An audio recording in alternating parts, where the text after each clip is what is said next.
Hello friends, எல்லாருக்கும் வணக்கம். இன்றைக்கி நாம் சப்பாத்தி, பூரி, இட்லி, தோசைன்னு எல்லாத்துக்குமே சூப்பரான ஒரு சைடிஷ் தான் செய்ய போகிறோம்.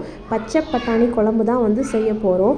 இதுக்கு 2 தக்காளி, 2 வெங்காயம், ஒரு 150 கிராம் பச்சை பட்டாணி எடுத்துருக்கிறேன். ஃப்ரெஷ் பச்சை பட்டாணி தான். இப்போ அதுக்கு தேவையான மசாலா அரைக்கிறதுக்கு ஒரு தக்காளி, ஒரு வெங்காயம், கொஞ்சமாக பெருஞ்சீரகம், இது கூடவே கொஞ்சமாக தேங்காய் சேர்த்துக்கலாம். சேர்த்துட்டு நல்லா ஃபைனாக அரைச்சி வச்சிடலாம்.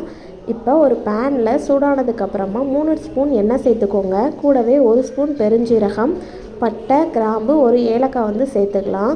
சேர்த்துட்டு அது பொரிஞ்சதுக்கப்புறமா ஒரு வெங்காயத்தை நறுக்கி வச்சதை நம்ம சேர்த்துடலாம். நம்ம பாதி வெங்காயம் பாதி தக்காளி அரைக்கிறதுக்கு எடுத்துக்கலாம். மிச்சத்தை இந்த மாதிரி வதக்கும் போது சேர்த்துக்கலாம். இப்போ வெங்காயம் வதங்கினதுக்கப்புறமா 1 ஸ்பூன் இஞ்சி பூண்டு விழுது சேர்த்துக்கலாம். அது கூடவே ஒரு மிளகாய் சேர்த்துக்கிறேன். ஏன்னா மசாலாவும் சேர்ப்போம், அதனால் காரத்துக்கு ஏற்ற மாதிரி மிளகாய் சேர்த்துக்கோங்க. இப்போ நாம் மிச்சம் வச்சுருந்தோம் இல்லையா ஒரு தக்காளி, அதையும் இதில் சேர்த்துடலாம். சேர்த்துட்டு கூடவே பச்சை பட்டாணியும் சேர்த்து நல்லா கலந்து விட்டுருங்க. இப்போ நாம் தேவையான அளவு உப்பு சேர்த்துடலாம். உப்பு சேர்த்துட்டு நல்லா கலந்து விட்டுருங்க. இப்போ இதை ஒரு 2 நிமிஷம் நாம் நல்லா மூடி வச்சிடலாம். பச்சை பட்டாணி தக்காளியும் நல்லா வதங்கி வந்துடும். பாருங்கள், தக்காளி நல்லா வதங்கிடுச்சு. இப்போ தேவையான அளவு மசாலா சேர்த்துடலாம். 2 ஸ்பூன் நான் குழம்பு மசாலா சேர்த்துருக்கேன். கரம் மசாலா இருந்தால் அதுவும் சேர்த்துக்கோங்க, நல்லாயிருக்கும். இப்போ நாம் அரைச்சி வச்ச மசாலா விழுதையும் இதில் சேர்த்துடலாம். சேர்த்துட்டு அது கூடவே குழம்புக்கு தேவையான அளவு தண்ணியும் சேர்த்துருங்க.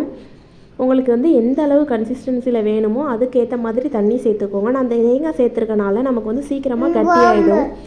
இப்போ மிக்ஸ் பண்ணிவிட்டு நல்லா மூடி வச்சிடலாம். ஒரு 5 நிமிஷம் கழித்து நாம் ஓப்பன் பண்ணி பார்க்கலாம். நல்லா எண்ணெய் பிரிஞ்சு எல்லாமே நல்லா வெந்து வந்துருக்கும். நல்ல ஒரு மணத்தோடு இருக்கும். இப்போ கொஞ்சமாக நம்ம மல்லியில் தூவி இறக்கிடலாம். ரொம்பவே சூப்பரான பச்சை பட்டாணி குருமா குழம்பு சூப்பராக ரெடி ஆகிடுச்சு.